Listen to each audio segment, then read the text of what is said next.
प्राप्त करने का सौभाग्य आप को मिला है। बहुत ज़्यादा भीड़ है, भक्तों का बहुत ज़्यादा हुजूम है।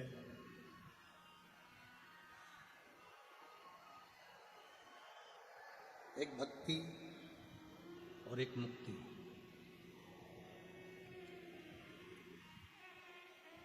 दो शब्द हैं। सीधे यदि मुक्ति को ढूंढोगे तो प्राण छूट भी जाएंगे, मर भी जाओगे, चले भी जाओगे, प्राण चले भी जाएंगे, फिर वापिस पुनः जन्म लेना पड़ेगा। रोज जैसे सेट करते हो वैसा कर दो।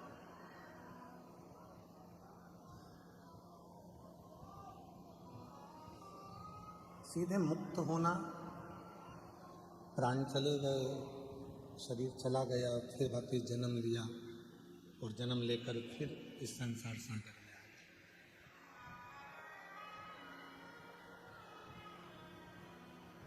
पुनरपि जननम और पुनरपि मरणम के जो प्रपंच है,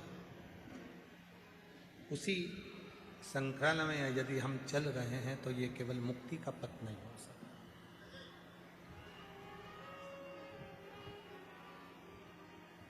शिव महापुराण की कथा कहती है,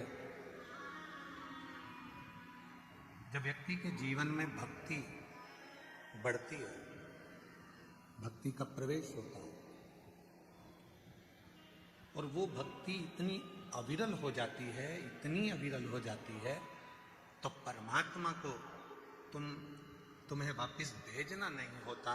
परमात्मा आपको जब लेकर जाता है तो अपनी शरणागति में उसको रख लेता है, फिर वापस नहीं करता। बस भक्ति को बढ़ाना है, भक्ति को बढ़ाओ। ये चल रहा है ये वाले, जितना भक्ति बढ़ेगी उतना सुख का।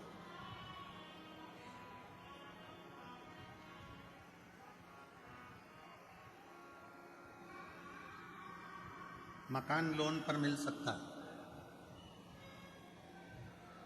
जमीन लोन पर मिल सकती है, गाड़ी लोन पर मिल सकती है, फ्रिज लोन पर मिल सकता है, वॉशिंग मशीन भी लोन पर मिल सकती है, सोना और चांदी भी लोन पर मिल सकता है,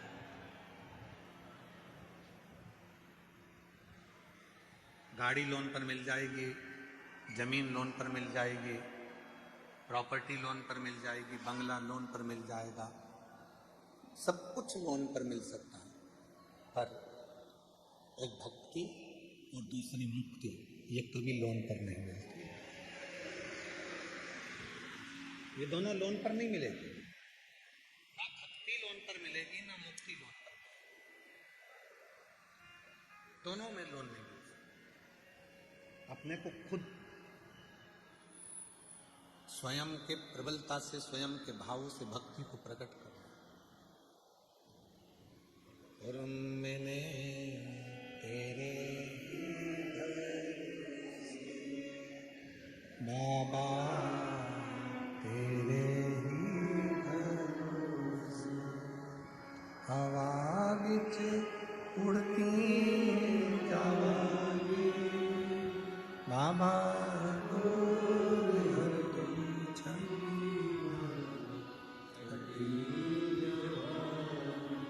भोले मैं तेरी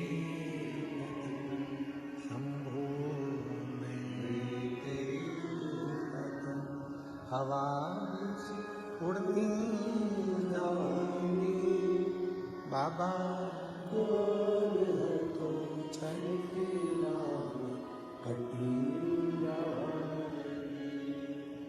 एक भक्ति दूसरी मुक्ति, ये कभी लोन पर नहीं मिलती, कभी लोन पर नहीं मिलती। आपको स्वयं धारण करना हो, आपको स्वयं अपने भीतर उतारना हो और इतनी शिव की भक्ति कर लो इतनी शिव की भक्ति कर लो कि मुक्ति मांगना ही नहीं पड़े और परमात्मा मुक्त कर। इतनी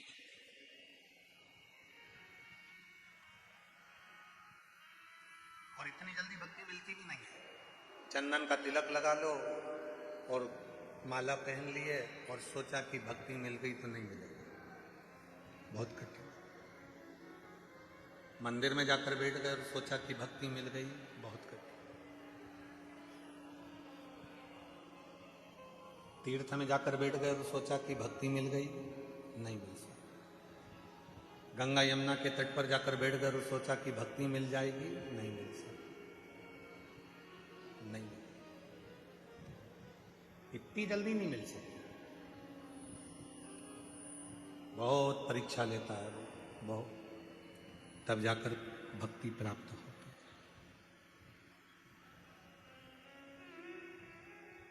मेरी माताओं, मेरी जीजियों, मेरे जीजाओं, मेरी बेटियों, मेरे बेटाओं, मेरे बुजुर्ग माँ बाप, माता पिता, आपसे एक बात पूछें, जितनी भी मेरी माताएं बैठी हैं, मेरी जीजियां बैठी हैं, जीजाओं से तो इस प्रश्न को हम नहीं कर सकते, क्योंकि हो सकता है कोई कोई जीजा इसका उत्तर भी दे सकते हैं, पर प्रश्न है मेरी जीजियों से। नमकीन घर में जब भी तुम तलते हो या नमकीन घर में बनाते हो तो उसको तेज आंच में बनाते हो। गैस की आंच कैसी रखते हो? तेज। अग्नि कैसी रखते हो? तेज। और जब मीठा कुछ बनाते हो तो गुलाब जामुन बना रहे हो, हलवा सेकना है, सीरा बनाना है, मीठी थुली बनाना है, खीर बनाना है, कोई मीठी चीज, कोई पुआ बनाना है, गुजिया बनाना है, मीठा मक्खन पारा बनाना है, मक्खन बड़ा बनाना है, मैसूर पाक बनाना है, घेवर बनाना है, मीठा बनाना है। तो मेरी जीजियां सब जानती हैं कि मीठा बनाने के लिए आंच को, अग्नि को थोड़ा धीमा रखना चाहिए। बोलो सही है कि गलत है? नमकीन बनाना है तो आंच को तेज करना पड़ेगा, और नमकीन बनाना है तो आंच को तेज कर कर तला निकाला। भजिया तेज आंच में, नमकीन तेज आंच में, पोहा तलना है तेज आंच में, चने की दाल तेज आंच में, जितना नमकीन बना रहे हो उसको तेज आंच में बनाना पड़ेगा। पर मीठा, गुलाब जामुन, मक्खन पाड़ा, मैसूर पाक, बेसन चक्की, हलवा, सीरा, खीर, जो भी बनाना है उसको धीमी आंच में बनाना पड़ेगा, धीमी आंच में।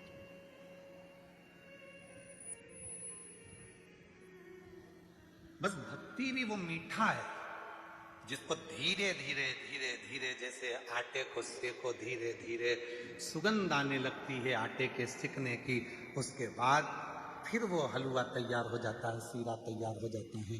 गुलाब जामुन को भी धीमी आंच में सेके जाओ, उसमें स्वाद और कलर अपने आप बदल जाता है। गुजिये को धीमी आंच में सेके जाओ, उसका कलर और आनंद, सुगंध अपने आप आना चालू हो जाती है। उसी तरह अपने आप को मिठाई समझो और भक्ति के आनंदमय भावों में इसको सेकना प्रारंभ करो। धीरे धीरे धीरे धीरे जब भक्ति करते जाओगे तो इसका कलर भी चेंज होगा, स्वाद भी चेंज होगा, सुगंध भी चेंज होगा।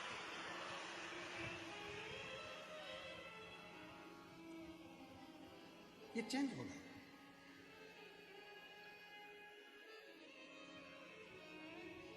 भक्ति वो मिठास है जो धीरे धीरे प्रवेश करती है।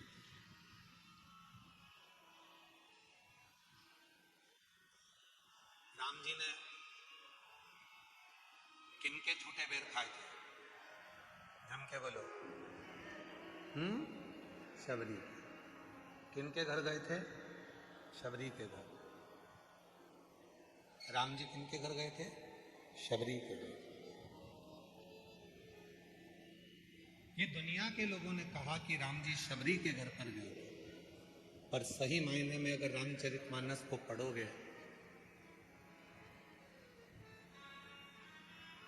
स्कंद पुराण का मानस खंड यदि पढ़ोगे तो उसमें आता है कि राम मेरे भगवान श्री राम शबरी के दरवाजे पर नहीं, सब्र के दरवाजे पर गए थे। जिसके भीतर सब्र है, राम उसके पास आता जरूर।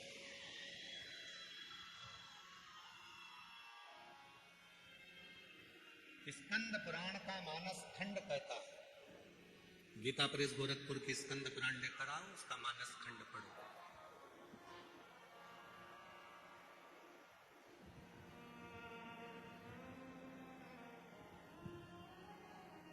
स्कंद पुराण का मानस खंड कहता है कि राम जी शबरी के दरवाजे नहीं, राम जी सब्र के दरवाजे पर गए। सब्र, जिसके भीतर सब्र है, जो सब्र धारण कर सकता है, जो थोड़ी सी सब्री धारण कर सकता है, मेरे परमात्मा उसको मिलते हैं। और आप और हम ऐसे हो गए कि हमारे अंदर सब्र तो है ही नहीं। आज लोटा भर के जल चढ़ाया तो कल रिजल्ट आना चाहिए। जैसे ही आज मैंने जल चढ़ाया वैसे ही मुझे कल रिजल्ट मिलना चाहिए। आज मैंने पशुपति व्रत करा तो मेरे को कल उसका रिजल्ट चाहिए।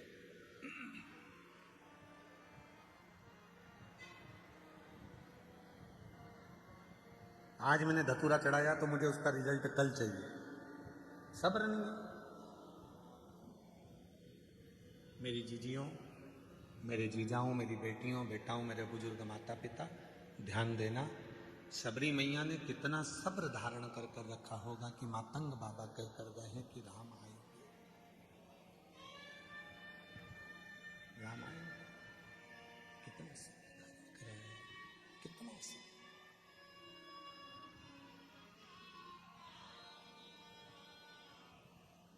और शबरी अम्मा ने जो सब्र धारण करा, तो सब्र के बल पर एक दिन मेरे भगवान श्री राम उनके पास पहुंचे।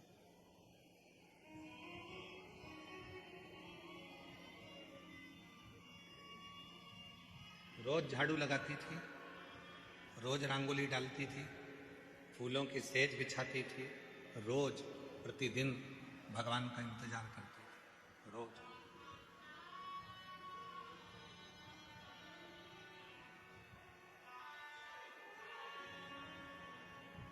और शबरी बुआरे रास्ता आएंगे राम जी,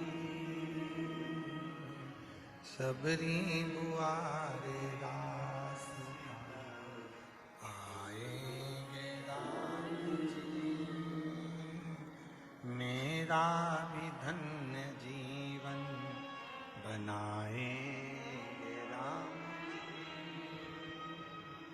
मेरा भी धन्य जीवन बनाएंगे राम। शबरी बुआरे रास्ता आएंगे राम जी, शबरी बुआरे रास्ता आएंगे राम। ओ शबरी बुआरे रास्ता आएंगे राम जी, शबरी बुआरे रास्ता आएंगे राम जी, शबरी बुआरे रास्ता आएंगे राम जी, शबरी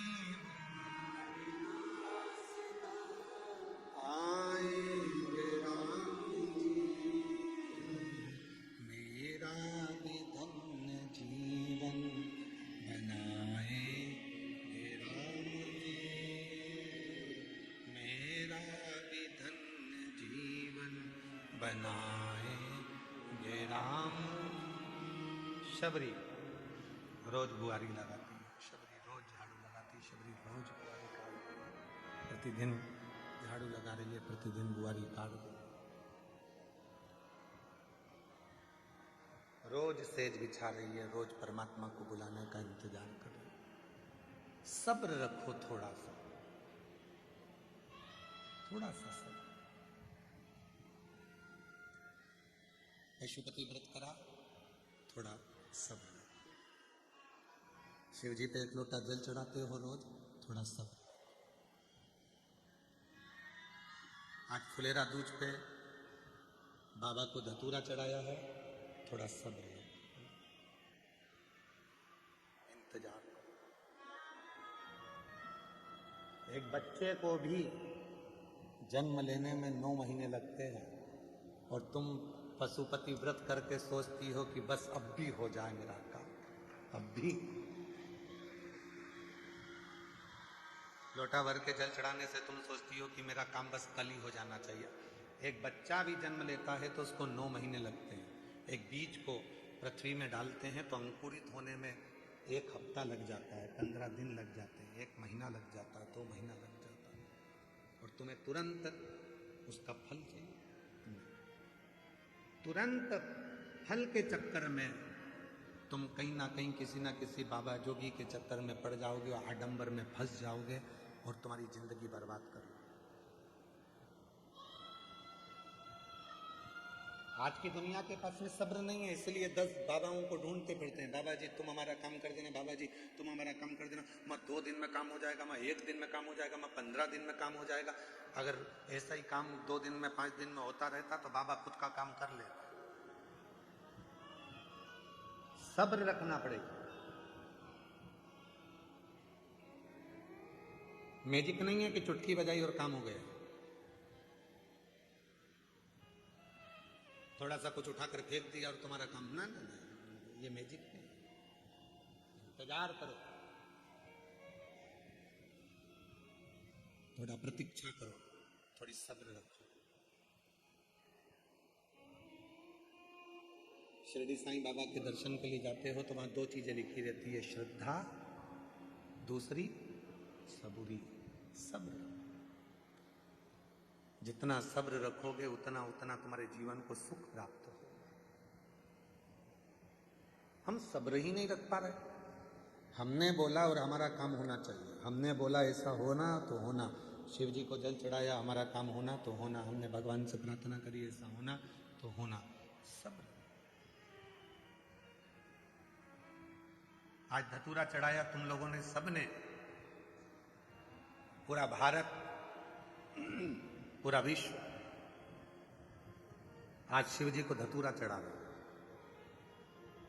और कई जगह पर धतूरे की कीमत 100 रुपए हो गई है।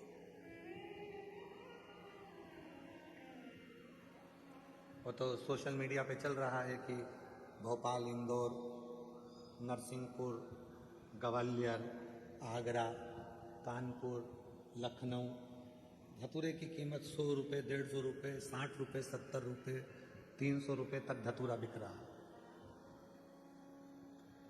इसको कहते हैं शिव। अपने पास जो रखता है उसकी कीमत कब बढ़ा देगा पता ही नहीं चलने देता।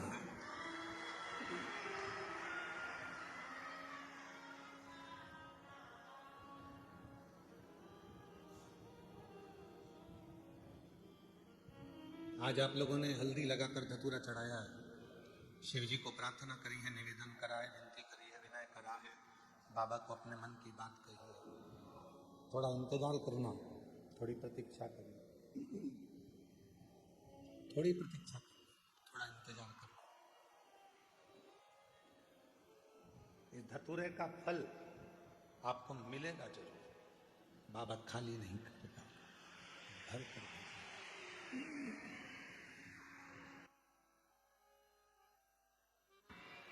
भेजेगा। उसका फल आपको मिलेगा। 1 लोटा जल चढ़ा रहे हो तो उसका भी फल आपको मिलेगा। पशुपति व्रत कर रहे हो तो उसका भी फल आपको मिलेगा।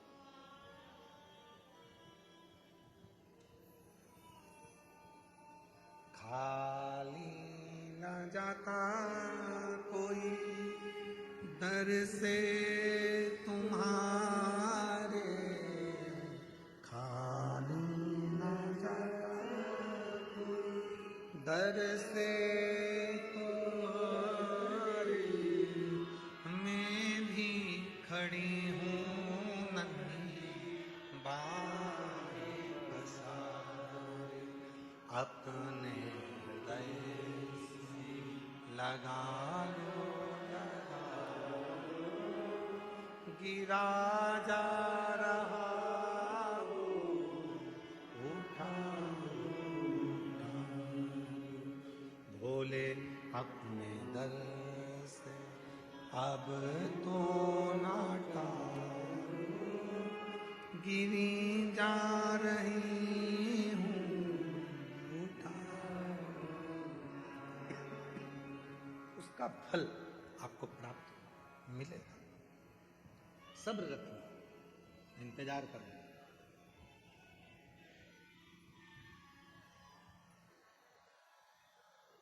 स्वयं माता उमा ने भगवान महेश से पूछा था। जिन भगवान महेश की संतति में आज भी महेश्वरी समाज को माना जाता है, उन्हीं उमा महेश संवाद करते हैं।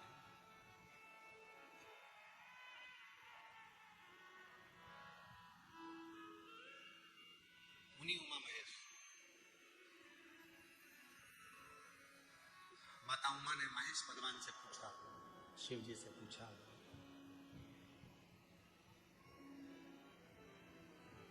आपकी और हमारी जो संतति होगी, आपका और हमारा जो वंश बढ़ेगा, जरा ध्यान देना इस प्रसंग पर।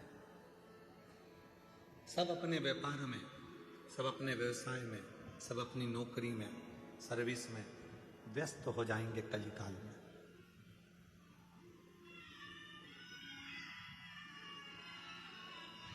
संसार का प्रत्येक मानव अपने अपने कार्य में लगा रहेगा, तब उस व्यक्ति वो अपने परिवार का भरण पोषण करेगा, अपने आप को संभालेगा, समाज को संभालेगा, घर को संभालेगा, कुटुंब को संभालेगा, परिवार को संभालेगा।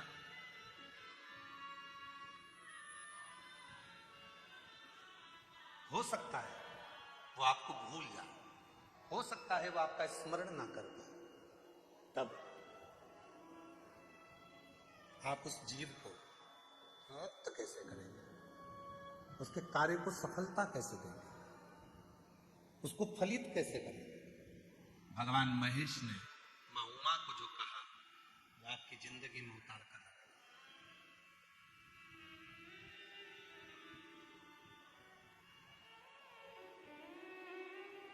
भगवान शंकर और पार्वती का जो रिश्ता है वह 51वें नंबर पर आता है।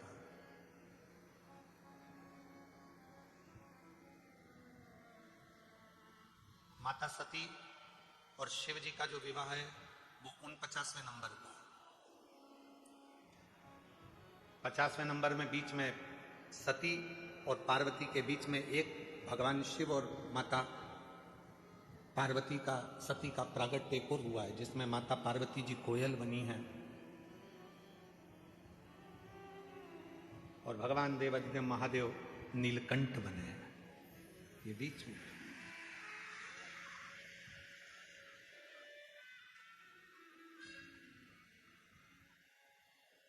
39वां नंबर है उमा महेश भगवान का संवाद। और उन संवादों में माता पार्वती जी ने पूछा कि जीव को मान लो तुम्हें भूल गया, तुम्हारा स्मरण नहीं कर पाया, तुम्हारा भजन नहीं कर पाया, तुम्हारे मंदिर तक भी नहीं पहुंच पाया, तुम्हें भूल गया, तुम्हारे मंदिर तक भी नहीं पहुंचा, तो उसकी गति कैसे होगी, उसकी मुक्ति, उसका कार्य सिद्ध कैसे होगा, उसको सफलता कैसे मिलेगी? तो जो भगवान महेश ने मां उमा को कहा, संपूर्ण जगत के लोगों को याद रखना चाहिए। भगवान महेश कहते हैं, उमा, संसार का मनुष्य यदि मुझे भूल भी गया कोई बात नहीं, मुझे भजना भी भूल गया, मेरा नाम भी भूल गया, मुझे नहीं भज पाया, मेरी औलाद, मेरी संतान यदि मुझे नहीं भज पाई, किसी के गले में अगर रुद्राक्ष पड़ा होगा या किसी के मस्तक पर तिलक लगा होगा, भस्म लगी होगी, त्रिपुंड लगा होगा, चंदन लगा होगा, कुंकू लगा होगा, या उसके गले में यदि रुद्राक्ष पड़ा होगा और ऐसा व्यक्ति भी उसके सामने से निकल कर चला जाएगा और उस रुद्राक्ष पहने हुए व्यक्ति का, बच्चे का, बूढ़े का, महिला का, पुरुष का, किसी का भी दर्शन अगर उस व्यक्ति को भी हो गया तो जितना फल रुद्राक्ष पहनने वाले को मिलेगा, उसका दर्शन करने वाले को भी उतना ही फल प्राप्त होगा, उतना ही फल प्राप्त हो जाए। एक रुद्राक्ष में कितना बल होता है जरा ध्यान करिएगा। एक रुद्राक्ष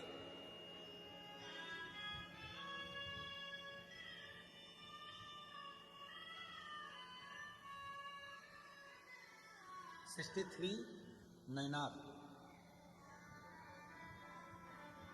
63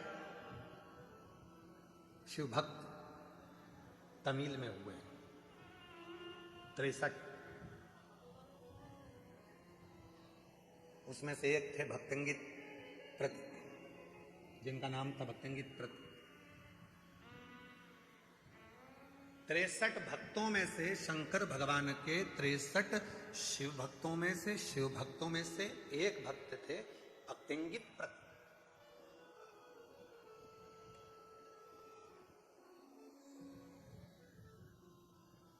बहुत बड़े पैसे वाले थे, बहुत बड़े। उनके पिताजी भी हीरे पन्ने का काम करते थे और भक्तंगित पिताजी के जाने के बाद वो भी हीरे पन्ने का काम करते थे। मां कावेरी के तट पर रहते थे। जैसे उत्तर में मां गंगा की पूजन होती है, वैसे ही दक्षिण में मां कावेरी की पूजन होती है। शिव जी के भक्त तो थे ही नहीं, उनका नाम वाम स्मरण में था ही नहीं, वो पहले भक्त नाम ही नहीं था उनका। वो तो एक सेठ थे, धनिक सेठ, पैसे वाले, धनपति, करोड़पति। विदेश में उनका व्यापार होता था भक्तंगित प्रत का। खूब दौलत थी, खूब धन था, खूब वैभव था, कोई कमी नहीं थी।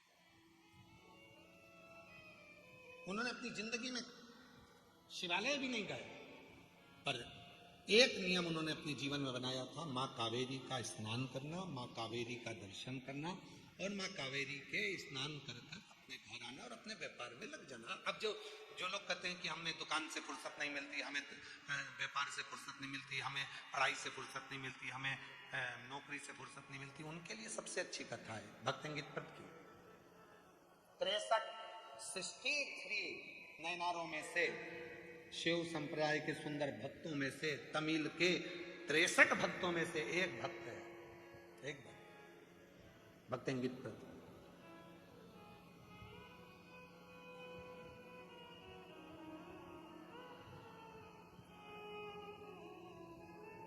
मां कावेरी का स्नान करते थे, पूजन करते थे और आ जाते थे, अपने काम में लग जाते थे। दिन भर काम काम काम, अपना काम जो है उसमें लगे।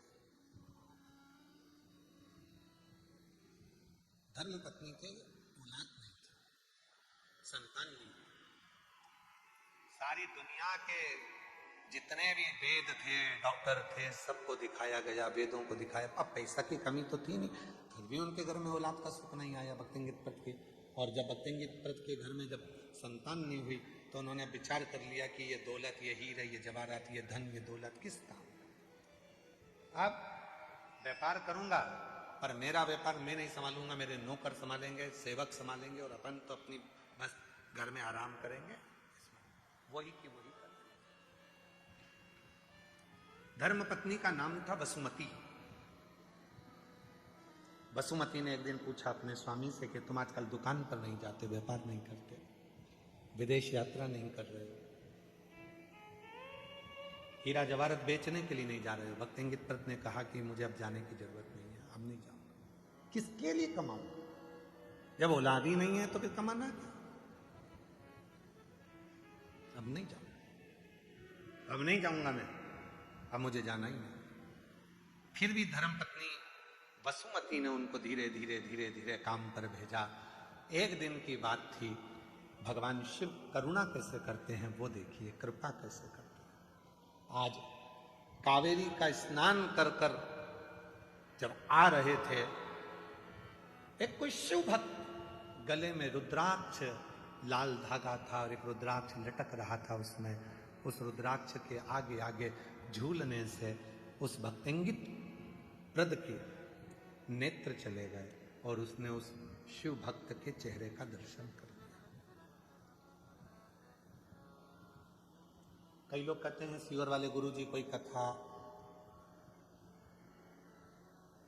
ऐसी कथा लाते हैं कि वो हमको, तो हम फिर कहें 63 नैनार में से भक्तंगित प्रत का कथा निकालना, 63 शंकर भगवान के भक्त जो तमिल में हुए हैं उसमें से एक भक्त की कथा ये है कि रुद्राक्ष पहनने वाले के मात्र मुख का दर्शन कर लो तो भी शिव के दर्शन का फल प्राप्त हो। कोई कहता है कि रुद्राक्ष क्या महिला नहीं पहन सकती? कौन सी पुराण में लिखा है कि रुद्राक्ष महिला नहीं पहन सकती? कोई कहता है रुद्राक्ष क्या लड़कियां नहीं पहन सकती? शिव महापुराण की कथा कहती है मेरी जगत जननी जगदम्बा तो कुंवारी अवस्था में हिमालय राज ने उनके गले में रुद्राक्ष धारण कर दिया था। मां पार्वती के गले में रुद्राक्ष बाल्यावस्था से था, कुंवारी अवस्था से।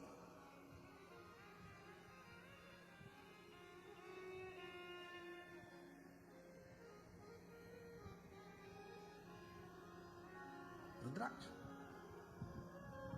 जिसको तुम धारण कर, कोई व्यक्ति पे ना, यहाँ आते हैं कई भक्त जो बेलपत्री लेने के लिए आते हैं तो हम देखते हैं उनके गले में रुद्राक्ष, कोई भाई है, कोई बच्चे हैं, कोई माताएं, उनके गले में जब रुद्राक्ष दिखता है तो रुद्राक्ष जब जिसके गले में दिखता है तो हम उसके चेहरे का दर्शन जरूर करते हैं। क्यों? उसमें मेरा शिव बसा है, इसलिए वो रुद्राक्ष पहनकर यहाँ पर। और जिसके गले में रुद्राक्ष नहीं होता वो बाजू में खड़े होकर भी चिल्लाता रहता है बाबा जी बाबा जी बाबा जी, तो भी हम उसको देखते ही नहीं। रुद्राक्ष है तो दृष्टि अपने आप जाती है।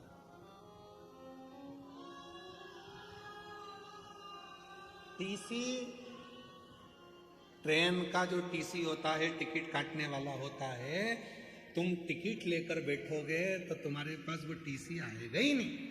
टीसी हमेशा पहचानता है, जिसके पास टिकट नहीं होता उसको टीसी तुरंत देख लेता है।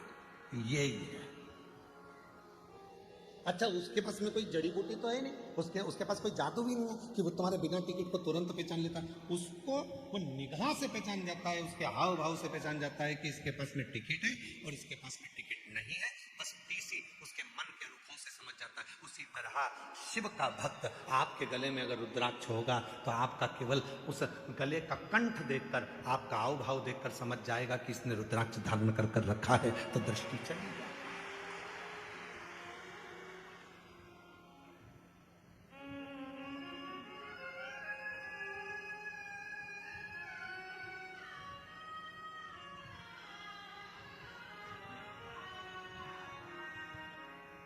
सुंदरता होगी तो लुच्चे जरूर देखेंगे, सुंदरता होगी तो लुच्चे जरूर देखेंगे, गले में चेन होगी तो चोर जरूर देखेंगे, और गले में रुद्राक्ष होगा तो महाकाल जरूर देखेंगे। महाकाल जरूर देखेंगे। कितना सुंदर हो तुम, वो लुच्चा कहीं से छुप के कितनी सुंदर है, कितनी सुंदर है, वो लुच्चा देखेगा। और तुम्हारे गले में जैसे सोने की चेन पड़ी तो चोर पीछे पड़ी। अब जरा विचार करो, सोने की चेन देखकर चोटा पीछे पीछे आता है तो रुद्राक्ष देखकर मेरा कालाधिपति महाकाल भी पीछे पीछे आता है। रुद्राक्ष देखकर वो शिव पीछे आता है।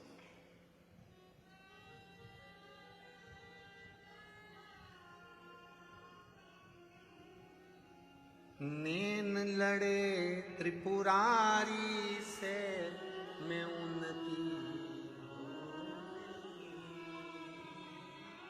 नैन लड़े त्रिपुरारी से मैं उनकी,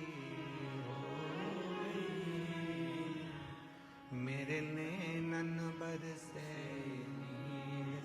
सखी सी हो जाऊं,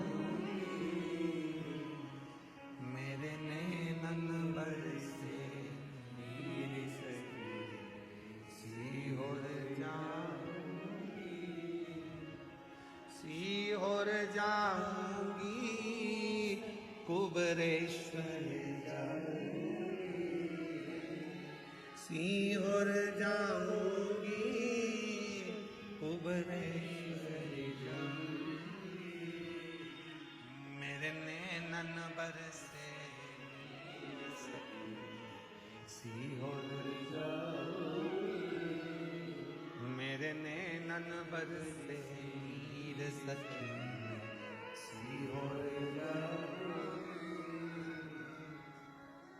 नैनों से अश्रु टपकता है। अश्रु।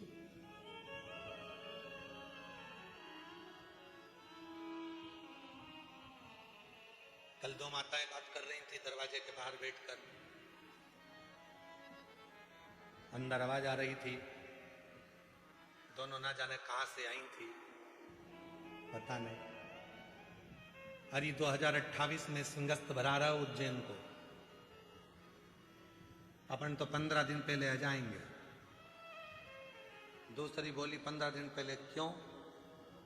उज्जैन जाने के लिए सीहोर से तो जाना पड़ता है, उतर जाएंगे और 15 दिन कुबरेश्वर धाम और 15 दिन उज्जैन की धरा पर रहकर कुंभ का आनंद ले। अब वो तो बात कर रही थी, हम सुन के आश्चर्य में पड़ गए। इनकी प्लानिंग अभी से चालू हो गई, 28 तो देरी है।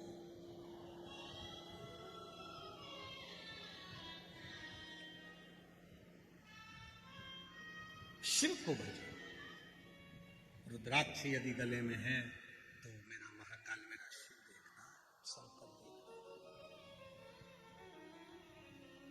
कोई भैया सोना खरीदना है तो जो सोने की परख रखता है उसको साथ लेकर जाओ। पहले ऐसा होता था शादी ब्याह में, चांदी की रकम लेना है तो चांदी की पहचान।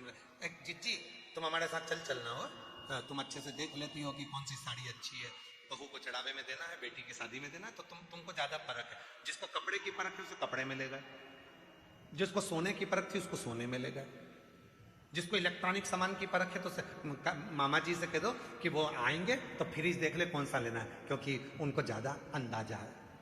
मामा जी फ्रिज देख रहा है, जिसको कपड़े का ज्ञान था वो कपड़ा देख रहा है, जिसको सोने का ज्ञान था उसको सोना देख।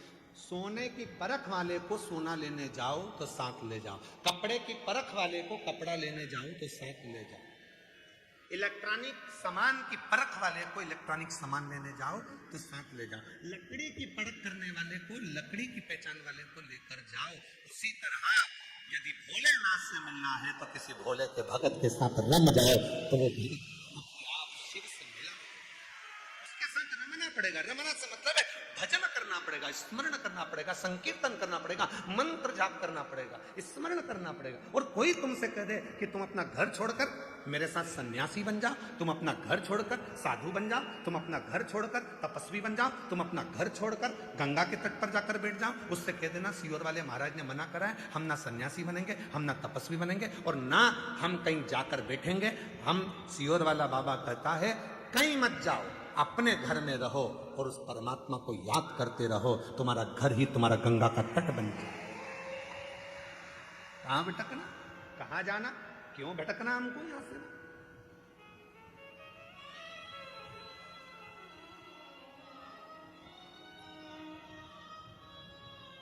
भटकन छोड़ दो, भटकन छोड़। शिव कथा कर रहे हैं, भगवान शंकर का चरित्र कर रहे हैं। भक्तिंगित रुद्राक्ष पहने हुए एक व्यक्ति का दर्शन कर लेता है और घर आ जाता है। घर आकर उसने अपनी धर्म पत्नी वसुमती से कहा कि आज मुझे मार्ग में एक कोई रुद्राक्ष पहना हुआ कोई भक्त नजर आया, उसको देखकर बड़ा अच्छा लगा। अब एक रुद्राक्ष क्या क्या कमाल करता है वो शिव पुराण की कथा में, इन तमिल के 63 शिव भक्तों की कथा में से एक भक्तिंगित प्रत की कथा कर रही है। भक्तिंगित प्रत एक रुद्राक्ष कितना कमाल करता है वो देखिए। जो दुनिया के लोग कहते हैं सीहोर का रुद्राक्ष, कुबरेश्वर धाम का रुद्राक्ष, और सत्यता है जिसने इस कुबरेश्वर धाम का रुद्राक्ष लिया है उसको मालूम है कि रुद्राक्ष ने क्या कमाल किया, उसको मालूम है। जिसको मिला वो क्या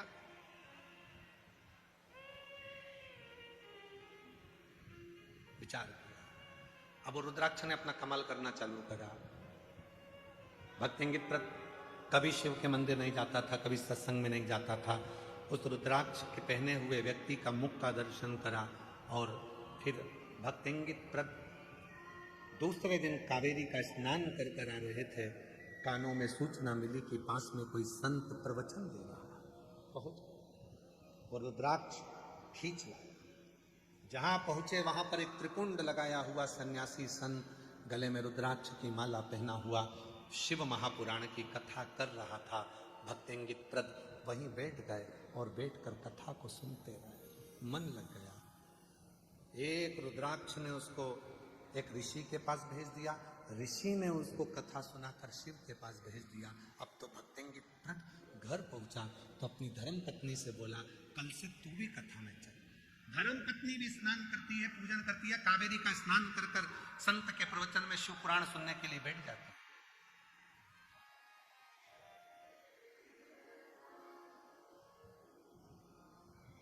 संत ने देखा कि रोज आते हैं, रोज आंखों से आंसू बहते हैं। पूछा, बेटा तुम रोते क्यों? क्या बात है, तुम्हें रोना क्यों आ रहा है? धर्म पत्नी कुछ कहती। भक्तिंगित प्रद ने मन में सोचा कि अब मैं ऋषि से क्या कहूं कि मेरे घर में औलाद नहीं, और अब तो मुझे औलाद चाहिए भी नहीं। अब औलाद की कामना नहीं है, अब औलाद नहीं चाहिए। अब तो स्वयं औलाद नहीं, शिव चाहिए, शंकर चाहिए। औलाद की कामना नहीं है। जब माता अंजना देवी ने गौतम बाबा के कहने पर भगवान शंकर के पार्थिव शिवलिंग का पूजन प्रारंभ किया था, जब माता अंजना देवी ने पार्थिव शिवलिंग का पूजन करना प्रारंभ किया था, तो अंजना माता के पार्थिव पूजन से शिव जी प्रसन्न हो गए थे। तो उन्होंने माता पार्वती को भेज दिया था, जाकर पूछो कि अंजना को क्या चाहिए। अंजना माता ने, अब अंजना माता क्या तो संतान थी नहीं, पार्थिव पूजन करी, शिव जी का पूजन करा। तब पूछो इनसे इनको क्या चाहिए। पार्वती जी ने जाकर पूछा माता अंजना जी से कि तुम्हें क्या चाहिए। अंजना जी ने कामना करी थी पुत्र की, अंजना जी ने कामना करी थी कि मेरे घर औलाद हो, अंजना जी ने कामना करी थी कि मेरे घर संतान हो। अब अंजना माता साधना,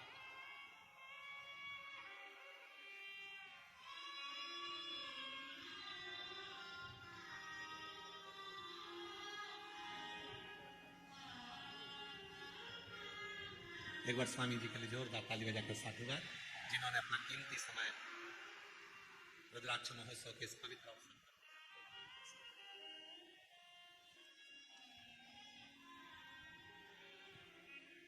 अब अंजना माता संतान नहीं मांग रही, अब अंजना माता पुत्र नहीं मांग रही। पार्वती जी ने पूछा क्या चाहिए तुमको, तुमने तब साधना करी, पार्थिव पूजन किया है, क्या चाहिए? अंजना माता कहती है मैं चाहती हूं कि मुझे शिव मिले, मेरे बेटे के रूप, मेरे घर में शंकर भगवान प्रकट हो। पार्वती जी ने शिव जी से कहा तो शिव जी ने कहा बड़ा मुश्किल, मेरे अंश अंश अंश अंश अंश अंश अंश अंश 1000 गुना अंश को भगवान शिव कहते हैं जब प्रकट करा जाए तब एक अंश में अंजना माता के गर्भ से प्रकट कर सकता। शंकर सुमन केसरी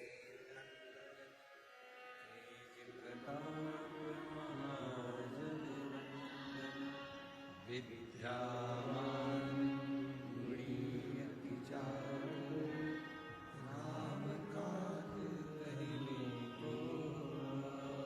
एक अंश प्रकट कर सकता। अंजना माता ने तो जिद कर ली थी कि मुझे शिव प्रकट हो मेरे घर से। शिव जी समझाए, बोलो उनको नहीं हो सकता, बोलो। और वो अंश भी कितना भारी था, विचार करिएगा।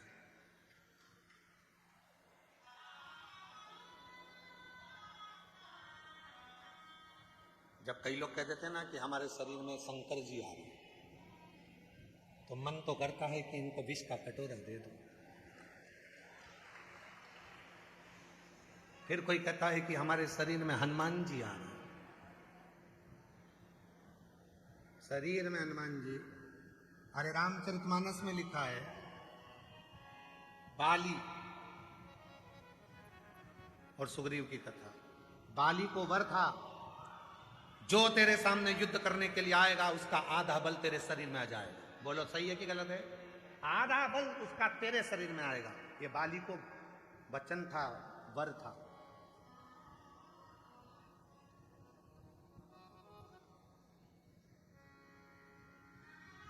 सुग्रीव के मित्र थे हनुमान जी महाराज।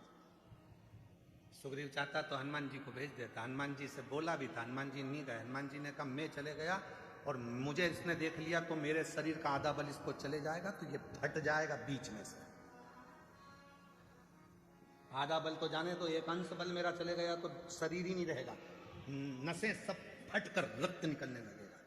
और जो दुनिया के लोग कहते हैं हमारे शरीर में हनुमान जी आ गए, कोई कहे हमारे शरीर में शंकर जी आ गए, अगर अच्छे से आ गए तो ये नसें बीच में से फट जाएगी, एक अंश नहीं बचेगा। इसलिए फालतू के चक्कर में पड़ो मती, एक लोटा जल सारी समस्या का हल। व्यर्थ की चिंता करो मती कि हम वहां जाएंगे तो वहां से ये होगा, वहां जाएंगे तो वहां से ये होगा, कुछ नहीं होने वाला। अपनी मेहनत अपने को करना है, अपने कपड़े अपने को पहनना है, अपने को खांसी चले तो अपने को खांसना है, अपने को हाथ में खुजाल चली तो अपने को खुजालना, अपने को भूख लगी तो भोजन अपने को करना है। रात को पानी भी गिरेगा तो अपने को खुद उठ के जाना है, पड़ोसी से कह ले चल भैया, तुम खुद का भीग ले जाएगा, तुमको नहीं ले जाएगा। बोलो बोलो, कल रात को 2:42 पे पानी आया, 12:38 पर पानी आया रात्रि। हम सब समय पे जग रहे थे, पूरी रात तुम्हारे चक्कर में नींद ना आई है। पूरी रात सीहोर में पानी था, अष्टा में पानी था, अमलाय तक पानी था, चौराहे पर पानी था, पर मेरे कुबेर भंडारी ने हाथ में झेल रखा था कि थोड़ा सब डूब जाए।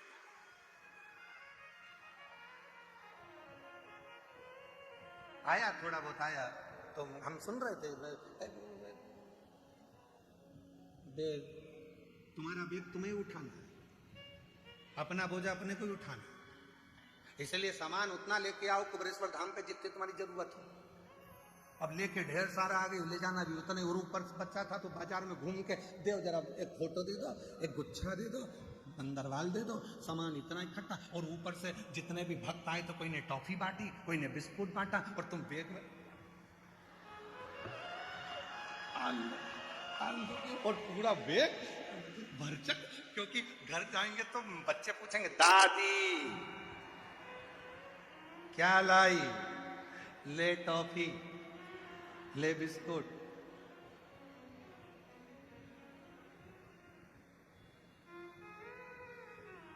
कितना कितना भाव है सब लोगों का, कितना प्रेम है आप लोगों का। तो ये भार थोड़ा कम रखो, ठीक है, अपने भाव से अपने आनंद में आओ, अच्छे से आओ। पिता का घर है, बहुत प्रेम से खूब भरपेट पाओ। 10 बजे से भोजन चालू होता है, रात के 8 बजे तक चलता है। 3 ट्रिप निपटा रहे हो, सवेरे का अलग, दोपहर का अलग और शाम का अलग। 5 रुपए की एक पानी की बोतल मिल जाती है, 1 लीटर की। पेटी पास में लग के बैठे हो, साड़ी डाल के।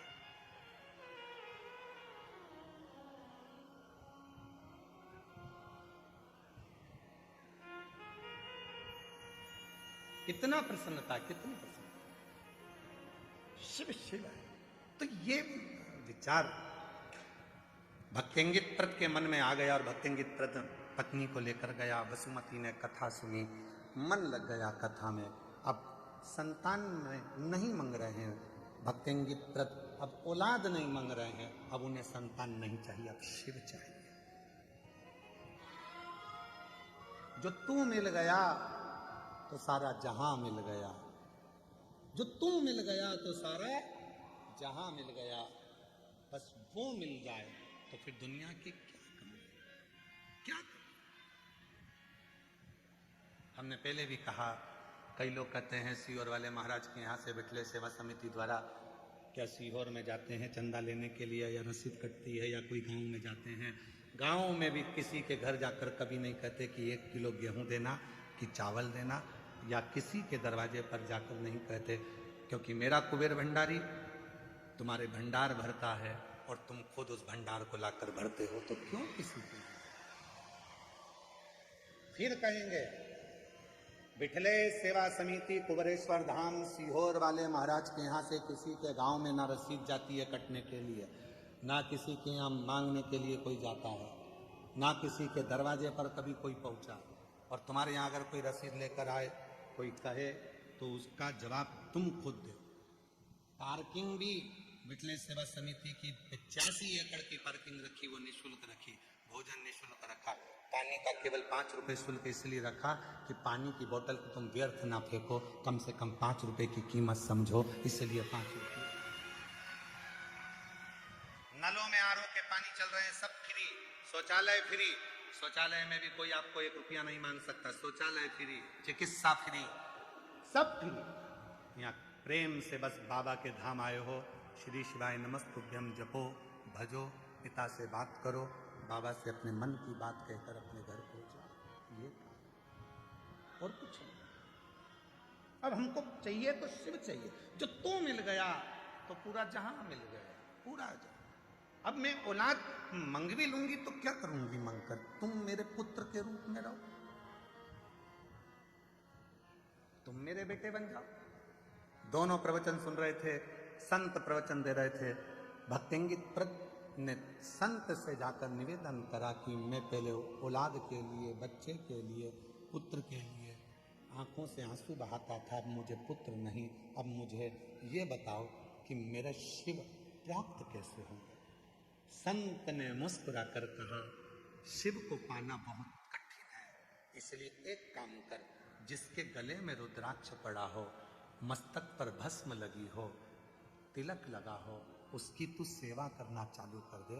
भगवान को पाना है तो शिव भक्त को पकड़ ले तो शिव पकड़ाई में आ जाते हैं। शिव भक्त को पकड़ो। आप सभी के कंठ में रुद्राक्ष विराजमान है, सबके गले में लाल धागे में रुद्राक्ष रखा हुआ है, सबके पास रुद्राक्ष है, बच्चे भी पहने हैं, माताएं भी पहनी हैं, बुजुर्ग भी पहने हैं, बड़े भी पहने हैं। आप जब यहाँ आते हो, इतने सारे शिव भक्त आपको टॉफी बांटते हैं, बिस्कुट बांटते हैं, पानी की बोतल बांटते हैं, पोहा बांटते हैं, समोसा बांटते हैं, हलवा बांटते हैं, आइसक्रीम बांटते हैं। कल रात को कोई भोपाल का एक भक्त आया था, गाड़ी भरकर आइसक्रीम लेकर खूब बांट कर गए। कोई हरियाणा से एक भक्त आए हैं, वो कहाँ बैठे हैं, यहाँ कहीं बैठे हुए हैं, वो प्रत्येक शिव या रुद्राक्ष उत्सव में, कावड़ यात्रा में 22 बोरा भर भर कर पोहा गला गला कर पोहा बंटवाते हैं, और आज भी उनका 7 दिन से लगातार पोहा। ये इनको एलईडी पर आप देखिए, एलईडी पर देखिए। शून्य पे थे जब बाबा के धाम पर आते थे, आप उनसे उनकी खुद की कहानी सुनना। शून्य पे थे जब कुबेरेश्वर धाम आते थे। हम बाहर घूम रहे थे 4-5 साल पहले, तो वो बोले कि हम बहुत परेशान हैं, विदेश में भी काम चल रहा है। इसको शिव कहते हैं। किसको खिलाने आयो? जिसके गले में रुद्राक्ष है। किसको देने आयो? जिसके मस्तक पर तिलक है, त्रिपुंड है, तिलक लगा है, जो शंकर की भक्ति में डूबा हुआ है। शिव महापुराण में भक्तिंगित प्रत की कथा कर रही है। 63 शंकर के भक्तों में से भक्तिंगित प्रत की कथा कहती है कि जिसके गले में रुद्राक्ष पड़ा होता है, मस्तक पर तिलक लगा होता है, उस शिव भक्त का यदि मुख भी झूठा कराया जाता है तो लगता है कि शंकर ने प्रसाद पाया है और उसका फल मिलता है, उसका फल मिलता है। क्यों हम शिव पुराण में कहते हैं? जजमान तो व्यवस्था करता ही है, प्रत्येक शिव पुराण में भंडारा चलाता है जजमान, व्यवस्था करता है जजमान। फिर भी हम कहते हैं अपने घर से आओ तो कुछ खाने पीने का लाओ, मठरी बना लाए, खुरमे बना लाए, चने ले आए, कुछ भी लेकर आओ। बाजार से चाहे पानी का पाउच ले लो, पानी की बोतल ले लो, चाहे बिस्कुट ले लो, चाहे टॉफी ले लो। इन शिव भक्तों को खिलाओगे तो इनका खिलाया गया खाली नहीं जाएगा, एक ना एक दिन तेरा भंडार भर कर जाओ। मुख झूठा कराओ इनका।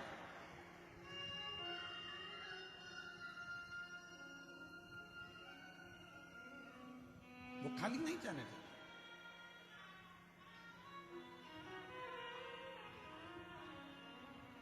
उसकी भक्ति इतनी प्रबल है, इतना विश्वास उसका दृढ़ है, भरोसा इतना।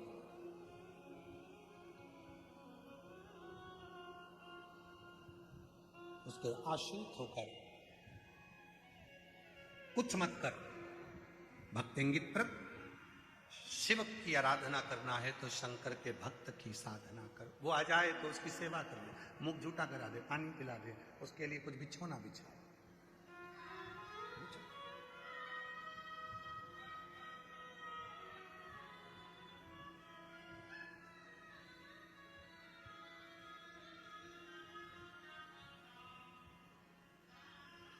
ठीक है, उसी में लग गया, आराधना में, साधना में, भक्तों की सेवा में। पैसे वाला था, जितने भी पैसे वाले लोग थे उसके साथ वाले, उन्होंने कहा पागल हो गया है, व्यापार बंद करके ये बाबा ढोंगी चक्कर में पड़ा हुआ है, अपनी जिंदगी नाश कर, अपना जीवन देता। लोग उससे नफरत करने लगे, अब शब्द करने लगे। शिव पीछे की आवाज को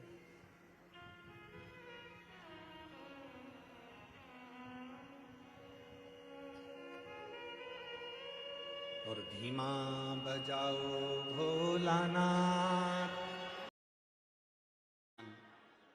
देवादिदेव महादेव से प्रार्थना करिए, विनय करिए, निवेदन करिए, भगवान शिव जी से अपने मन का भाव कहिए, दिल से प्रार्थना करो, विनय करो। जहाँ जगह मिले वहाँ बैठकर बाबा देवादिदेव महादेव से अपने मन का भाव कहिए, हृदय से प्रार्थना करो, विनय निवेदन करो। आज फुलेरा दूज है। रुद्राक्ष महोत्सव 2026 के इस पवित्र पावन प्रांगण में बाबा कुबेर भंडारी की पवित्र धरा पर ब्रज की रज से जिन्होंने संपूर्ण सनातनियों को एक कर रखा है और इतनी बड़ी मांग उन्होंने भारत सरकार से कर रखी है सनातन बोर्ड बनाने की। एक बार जोरदार ताली बजाइए। ऐसे श्री परम रसिक, परम आनंदित भगवान श्री जुगल किशोर भगवान कृष्ण के आनंदमय स्वरूप को अपने हृदय में बिठाने वाले श्री देवकी नंदन ठाकुर जी महाराज ब्रज की रस से हमारे बीच आए हैं। जोरदार ताली बजाएं। साथ में मंत्री महोदय, मध्य प्रदेश शासन के, ये इछावर क्षेत्र भी जिनका है, विधानसभा जिनकी है, ऐसे श्री बड़े रसिक, बड़े आनंदित, प्रबल, प्रखर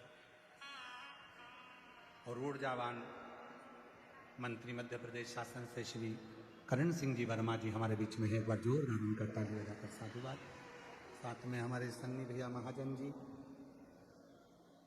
और साथ में श्री पंकज गुप्ता जी, आप सभी का स्वागत। पहले हम हमारी बाबा की स्तुति, फिर इसके बाद में अन्य बातों को लेंगे। सब साथ में बोलेंगे, बाबा को अपना भाव कहेंगे, दिल से प्रार्थना करेंगे, निवेदन करेंगे। जहाँ जगह मिले वहाँ बैठकर, जहाँ जगह मिले वहाँ बैठकर बाबा को अपने मन का भाव कहिए, प्रार्थना करिए, विनय करिए। आज फुलेरा दूज है। कथा का छठा दिन शिवरात्रि का होता है। लाखों की संख्या में आप लोग आए हैं। जो मंदिर में बैठे हैं वो मंदिर में, जो बाहर बैठे हैं वो बाहर, पीछे के 3 और पंडाल में जो बैठे हैं, साइडों में बैठे हैं, रोडों पर जो बैठे हैं वो वहीं बैठकर बाबा से अपने मन का भाव कहें, प्रार्थना करें। साथ में बोलिएगा।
भोला सब देख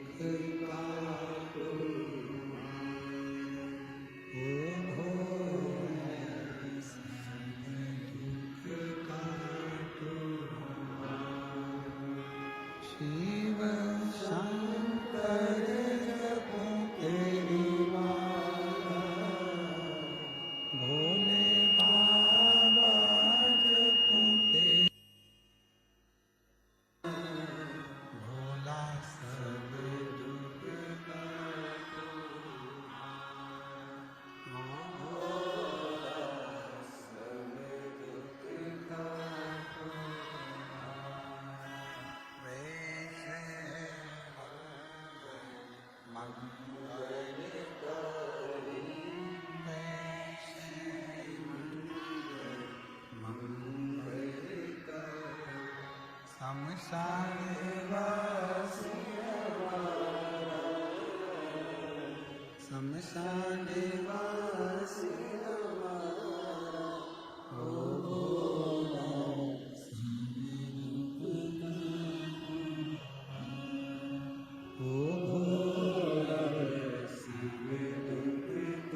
बाबा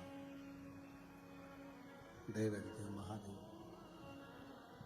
भगवान शिव ओगरदानी त्रिकालदर्शी कैलाशी अविनाशी भगवान शिव की यह पवित्र पावन कथा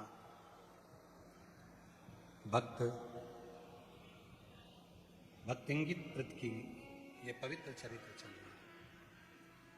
हमारे बीच में सनातन के ऊर्जावान सनातनियों के लिए हमेशा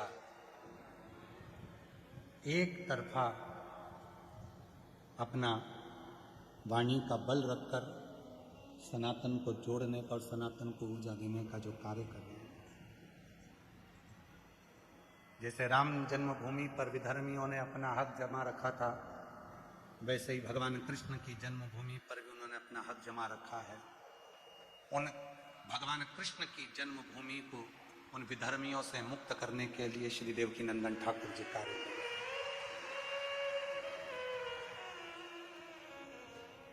उन विधर्मियों को पीछे हटाने के लिए और सनातन को आगे बढ़ाने के लिए सनातन बोर्ड की स्थापना के लिए कार्य कर रहे हैं। ऐसी जागरूकता जनमानस में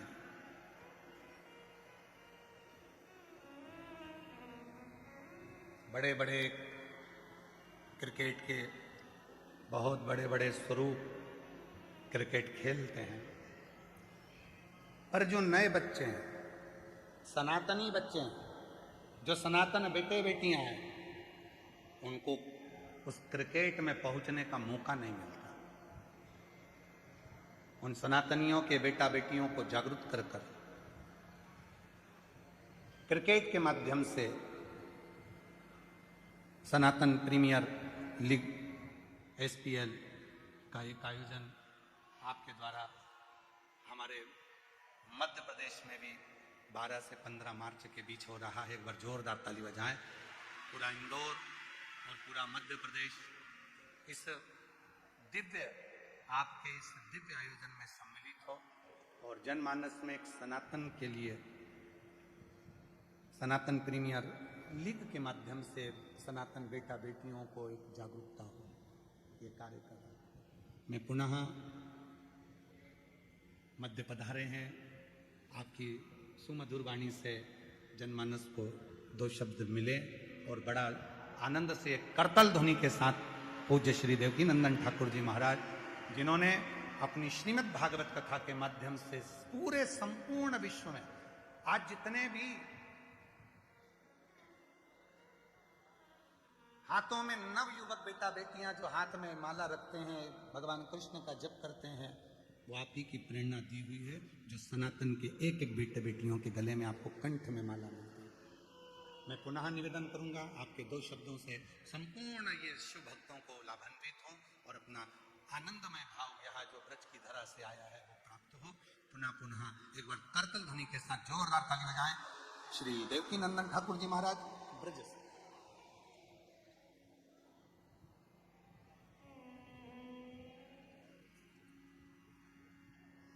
श्री युगलचरणकमलभ्यो नमः।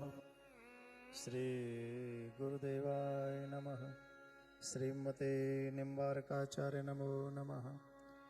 श्रीमद्हंस समारंभां सनकादिकमध्यमाम् अस्मदाचार्यपर्यन्तां वन्दे गुरु परम्पराम्। गंगातरङ्गरमणीय जटाकलापम् गौरीनिरन्तरविभूषितवामभागम् नारायणप्रियमनङ्गमदापहारम् वाराणसीपुरपतिं भज विश्वनाथम्। वाराणसीपुरपति भज विश्वनाथम्।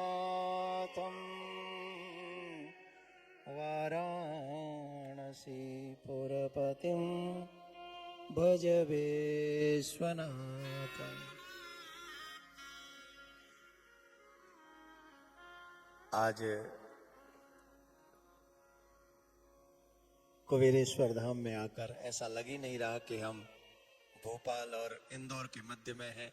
ऐसा लग रहा है जैसे महाकाल की नगरी उज्जैन में विराजमान है। पूज्य महाराज श्री ने पूरा शिवमय वातावरण बना रखा है। यहाँ पर ऐसा लगता है साक्षात, लगता क्यों है, इट्स ट्रू, महादेव यहाँ साक्षात विराजमान है।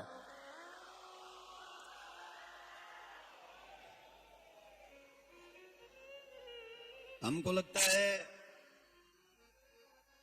महाराज जी की साधना, तपस्या, आराधना, जप, तप, व्रत, इन सब का फल है जो इस भूमि पर शिव भक्ति साक्षात प्रकट होकर यहाँ दिव्य स्वरूप में दर्शन दे रही है। महाराज श्री के लिए ज्यादा कुछ कहने के लिए मेरे पास है नहीं, क्योंकि व्यक्ति की प्रशंसा उसका कर्म, उसका स्वभाव और समाज के प्रति उसकी उदारता है, और तीनों ही चीज महाराज में कूट कूट के भरी हुई है। जब ये हाथ जोड़ के स्माइल करते हैं तो लगता ही नहीं है कि प्रदीप मिश्रा जी हैं, लगता है साक्षात भोले बाबा विराजमान।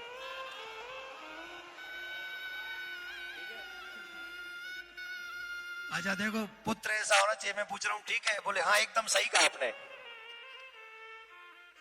पुत्र भी ऐसा हो जो पिताजी की हर हाँ में हाँ मिलाए। तो उनके सुपुत्र बैठे चिरंजीव, उनको बहुत बहुत आशीर्वाद और प्रार्थना भूत बाबन महादेव से कि आचार्य श्री से अधिक नाम उनके सुपुत्र करें इस भक्ति मार्ग में, ऐसी प्रार्थना करते हैं।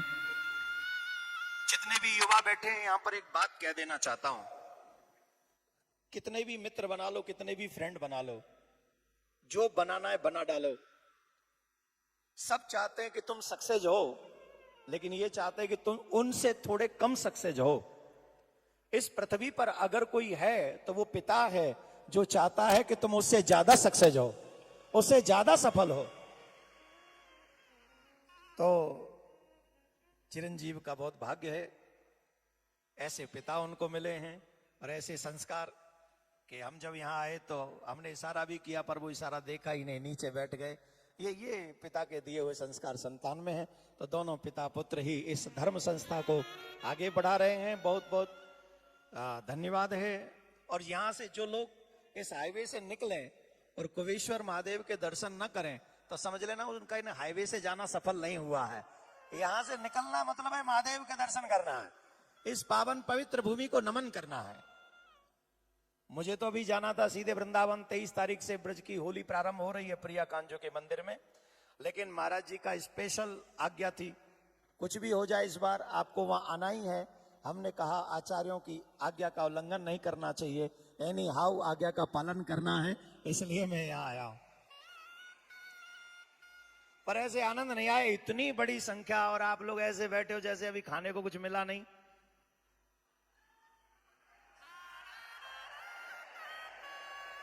जोर से बोलना पड़ेगा,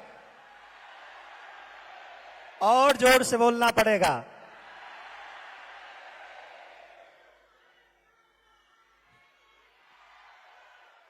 अरे रुक जा, अब रुक जा, मुंह कहलंद है, समय आगे कथा भी होनी है। हाँ, सिर्फ तुम्हारे जयकारे नहीं होने, दो तीन बातें मैं काम की आपको कह देता हूं।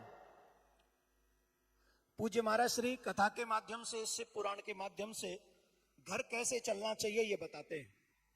आप देखेंगे कि आजकल सबसे ज्यादा प्रॉब्लम हमारे घरों में हो रही है, परिवार टूट रहे हैं, युवान पीढ़ी मनमर्जी कर रही है। अगर हम मर्यादा में नहीं रहेंगे, अगर हम शास्त्रों की मर्यादा नहीं मानेंगे, तो आप सच मानिए हमारे परिवार सुरक्षित नहीं रहेंगे। अग्नि मर्यादा में है इसलिए हम सुरक्षित हैं, समुद्र मर्यादा में है इसलिए हम सुरक्षित हैं, आकाश मर्यादा में है इसलिए हम सुरक्षित हैं, वायु मर्यादा में है इसलिए हम सुरक्षित हैं, पृथ्वी मर्यादा में है इसलिए हम सुरक्षित हैं। अगर मानव मर्यादा में रहेगा तो परिवार सुरक्षित रहेगा, अगर मानव मर्यादा तोड़ेगा तो परिवार असुरक्षित हो जाएगा।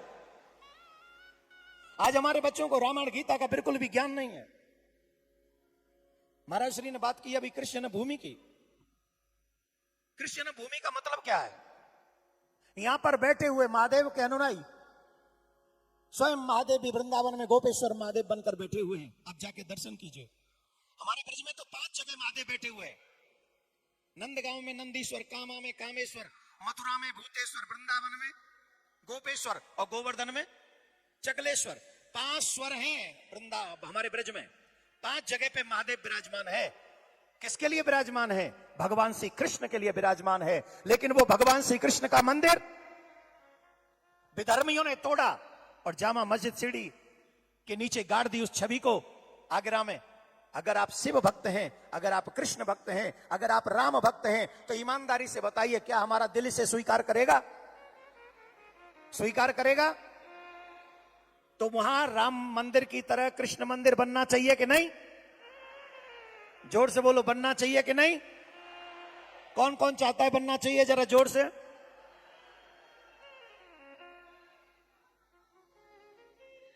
हमने आपसे एक और बात कही, सनातन बोर्ड। सनातन बोर्ड का मतलब क्या? बहुत से लोगों को पता नहीं है। सनातन बोर्ड इसलिए जरूरी है, जब हिंदुस्तान का बंटवारा हुआ तो पाकिस्तान बना, लेकिन जो मुस्लिम यहां से जा रहे थे उनकी प्रॉपर्टी को मुसलमानों को देने के लिए वक्फ बोर्ड बना दिया, और जो पाकिस्तान से हिंदू आ रहे थे उनके लिए कोई बोर्ड नहीं बना। और आज उस वक्फ बोर्ड को इतनी अधिकार है, इतनी, कल कुबेश्वर धाम में आके वो पंपलेट चिपका देना कि ये वक्फ की जगह है, तो ये हमें सिद्ध करने में बड़ा मुश्किल हो जाएगा कि ये स्थान उनका नहीं, ये स्थान हमारा है। इतने अधिकार हैं वक्फ बोर्ड के। अब इसमें ताली काहे को बजा रहे हो? इसमें क्या है ऐसा? इसमें तो रोने वाली बात है। ये आप क्या चाहते हो? ये स्थान मेरा स्थान, आपका स्थान, आपका घर, सब चला जाए। आज रेलवे से थोड़ी बहुत कम वक्फ बोर्ड की जगह रह गई है। इतनी जगह घेर ली हिंदुस्तान में उनने। पाकिस्तान से बड़ी ज्यादा जगह हिंदुस्तान में वक्फ बोर्ड के पास है। अब इसकी चिंता हिंदुओं को करनी चाहिए कि नहीं करनी चाहिए? एक और बात मैं आपके माध्यम से कहता हूं, कोई चर्च सरकार के अंडर नहीं है, कोई मस्जिद सरकार के अंडर नहीं है, लेकिन जितने भी बड़े बड़े मंदिर हैं वो सारे मंदिर सरकार के अंडर हैं।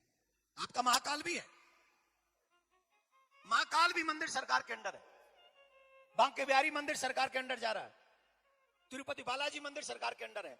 इन सरकारी जो सरकार के अंडर मंदिर हैं, इनमें 2 लाख करोड़ से ज्यादा रुपया आता है प्रत्येक वर्ष।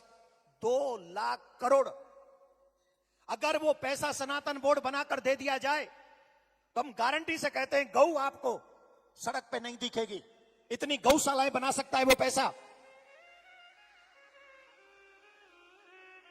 जो सनातनी धन के अभाव में धर्म परिवर्तन कर लेता है, अगर सनातन बोर्ड बना दिया जाए तो उनकी गरीब बहन बेटियों का विवाह सनातन बोर्ड कर सकता है और उन्हें मजबूरी में धर्म परिवर्तन नहीं करना पड़ेगा।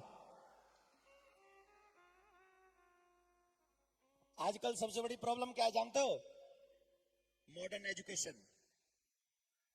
क्या है? Modern education. जहां हमारे बच्चे रोटी कमाना, पैसा कमाना तो सीख गए हैं, लेकिन परिवार कैसे चलाया जाता है ये नहीं जानते, जीवन कैसे जीना चाहिए ये नहीं जानते। अगर सनातन बोर्ड बन जाएगा तो मॉडर्न गुरुकुलम बनाएंगे, जहां साइंस विद सनातन होगा, हमारे बच्चे संस्कारी होंगे, अपने परिवारों को भी संभालेंगे, डॉक्टर, इंजीनियर और आईएएस आईपीएस भी बनेंगे। तो बताइए सनातन बोर्ड बनना चाहिए कि नहीं? इतनी बात सुनने के बाद कौन कौन चाहता है बननी चाहिए? महादेव से मांगने ही मत आया करो। कभी कभी जो कार्य महादेव करते हैं धर्म की रक्षा, वो कार्य करने के लिए भी अपने हाथ उठाकर ऊंची आवाज किया करो।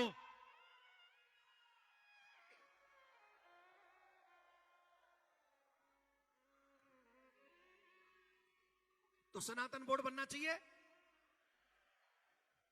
चिरंजीवी ज्यादा हाथ उठा रहे हैं कि बनना चाहिए, और हर युवा जो सनातन को जानना चाहता है वो निश्चित तौर पे चाहेगा। देखिए, हमारे दर्द को कोई और समझे न समझे, लेकिन वो बूढ़ा बाप जरूर समझता है जिसका इकलौता बेटा होता है और पैसे के लिए वो इकलौता बेटा विदेश चला जाता है, और वो बूढ़े माँ बाप को अकेले ही अपना जीवन इस भारत में बिताना पड़ता है। इस दर्द को वो बूढ़ा बाप अवश्य जानेगा। अगर संस्कारी बेटा होता तो कभी भी पैसे को नहीं चुनता, संस्कारी बेटा होता तो अपने माँ बाप को चुनता, धर्म को चुनता, देश को चुनता। लेकिन क्योंकि मॉडर्न एजुकेशन में तो यही सिखाया जाता है, how to earn money. Our youngsters, we know very well how to earn money, but we don't know how to live life. हमें नहीं पता जीवन कैसे जीना चाहिए। और जीवन जीना सिखाती है हमारी रामायण, जीवन जीना सिखाती है हमारी गीता, जीवन जीना सिखाती है हमारी भागवत, जीवन जीना सिखाता है हमारा शिव पुराण। शिव पुराण पढ़ के देख लो, महाराज जी से इतनी बार शिव पुराण सुनते हो। जब जब पार्वती मैया को थोड़ा सा क्रोध आता है तो शंकर भगवान नमः शिवाय, श्री राम जय राम जय जय राम, श्री राम जय राम जय जय राम। जब देखते हैं देवी जी को गुस्सा आ रहा है, शंकर भगवान स्माइल करने लग जाते हैं, भगवान का भजन करने लग जाते हैं। तो कभी पार्वती जी रूठ के नहीं कहती कि मैं मायके जा रही हूं। मैया हंस रही है, रीजन समझ रही है ना? राधे राधे बोलना पड़ेगा, जोर से बोलना पड़ेगा।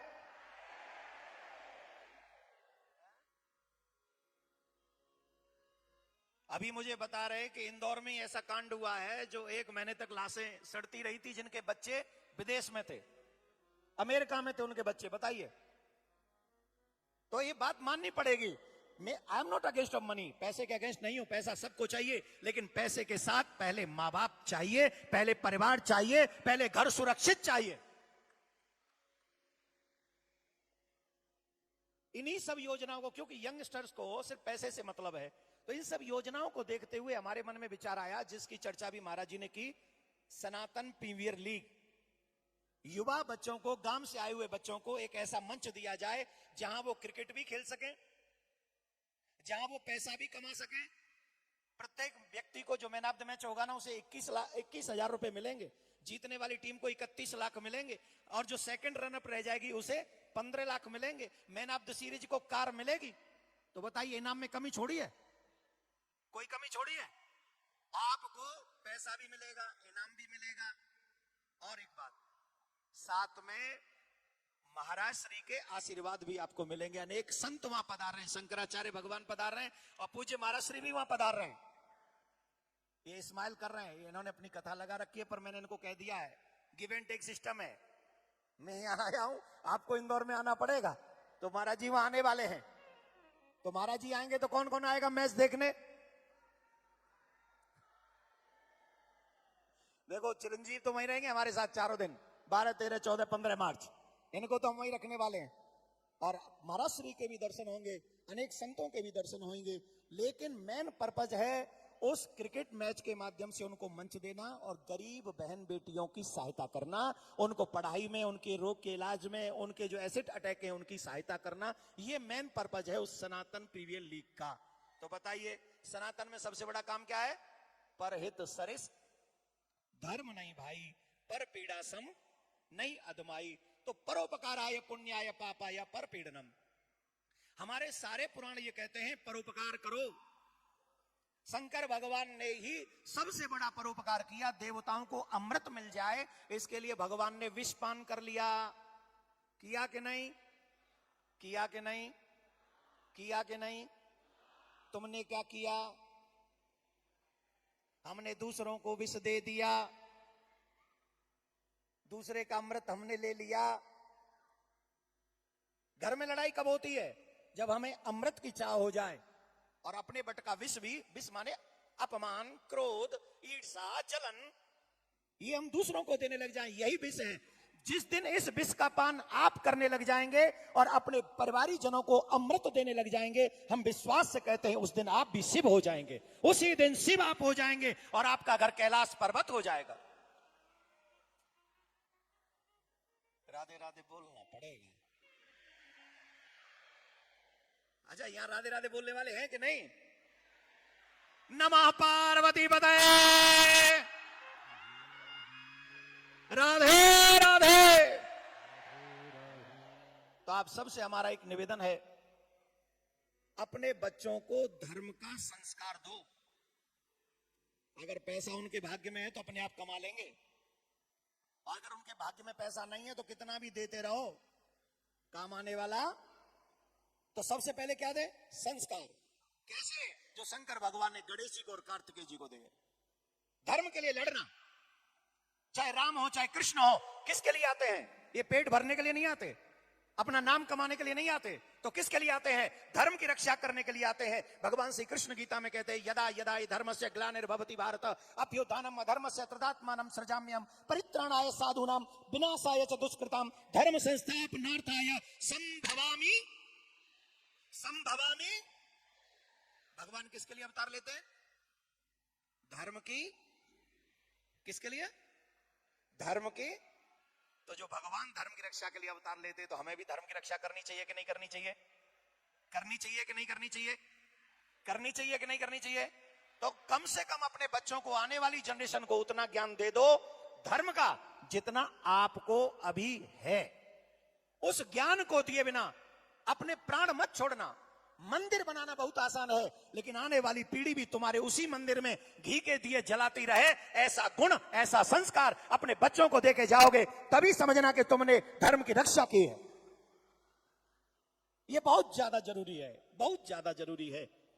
धर्मो रक्षति रक्षितः। तुम धर्म की रक्षा करो, धर्म तुम्हारी रक्षा करेगा। सनातन प्रीमियर लीग इंदौर में हो रहा है और यह सबसे ज्यादा जिम्मेदारी मध्य प्रदेश की है। जितनी बड़ी संख्या में आप लोग वहां पहुंचेंगे, उन बच्चों का उत्साह बढ़ाने के लिए उतना ही उन बच्चों का उत्साह बढ़ेगा। और इस बात को आप लोग ज्यादा से ज्यादा लोगों को कह के इंदौर के आसपास से सब पहुंचे। अपनी वाणी को विराम देने से पहले एक शब्द आपसे कहूंगा, क्योंकि अभी कथा बाकी है। मैं भी आज कथा सुनूंगा थोड़ी देर। हम लोग कथावाचक कहते हैं, सुनते नहीं। अपनी बात कह के हम लोग क्या कहते हैं पता है? महाराज जी जाना है, हमको थोड़ा निकलना पड़ेगा। पर आज मुझे निकलना नहीं है। जब आरती मुझे नहीं पता कितने बजे होगी, पर मैं थोड़ी देर अभी बैठूंगा। इतनी दूर चल के आया हूं तो इस भक्तिमय वातावरण का आनंद भी लूंगा। और महाराज श्री ने बहुत अच्छा, यहां लग नहीं रहा, सच्ची में मन से कह रहा हूं। मैं बहुत अजीब आदमी हूं, जो दिल में होता है वही जुबान पे होता है। I don't use my fake words.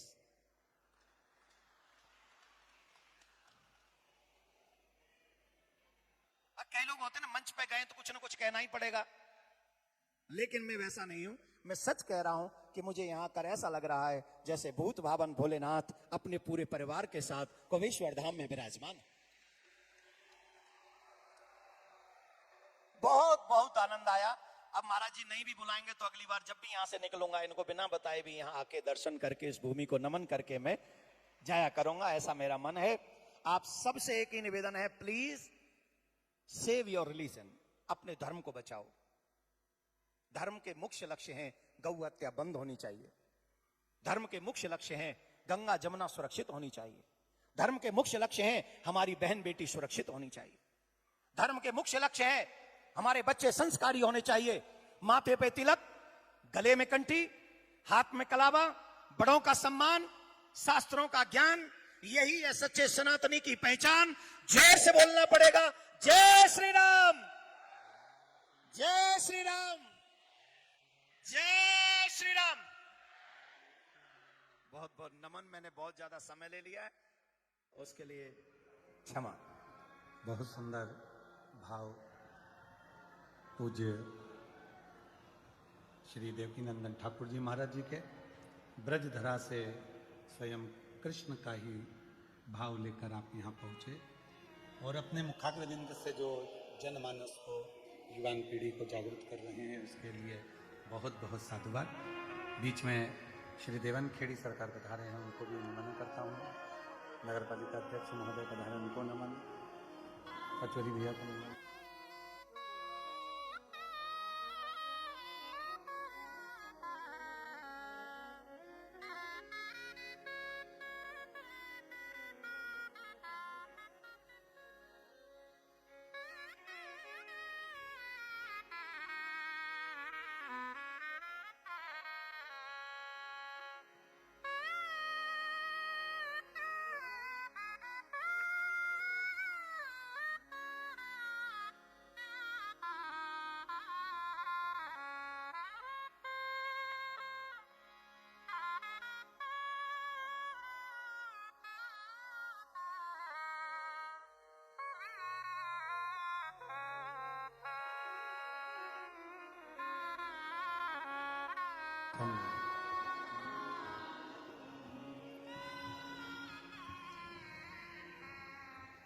Shiv कथा कह रही है, भगवान शंकर का पवित्र चरित्र कह रहा है।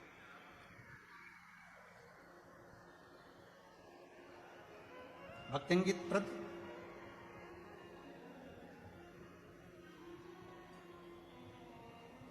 जिन्होंने त्रिपुंड लगाए हुए और गले में रुद्राक्ष पहने हुए उस शिव भक्त से पूछा कि मेरे जीवन में शिव कैसे मिले, भगवान शंकर कैसे मिले, शिव की प्राप्ति कैसे हो। और फिर निवेदन करेंगे कि जैसे माता अंजना ने माँ जगत जननी जगदम्बा पार्वती जी से माता अंजना स्वयं पूछती है। पार्वती जी ने पूछा कि अंजना माता से कि आपको क्या चाहिए। अंजना माता ने कहा मुझको चाहिए केवल शिव, केवल शिव और कुछ। बस यही आपकी जिंदगी में होना चाहिए, यही आपके जीवन में।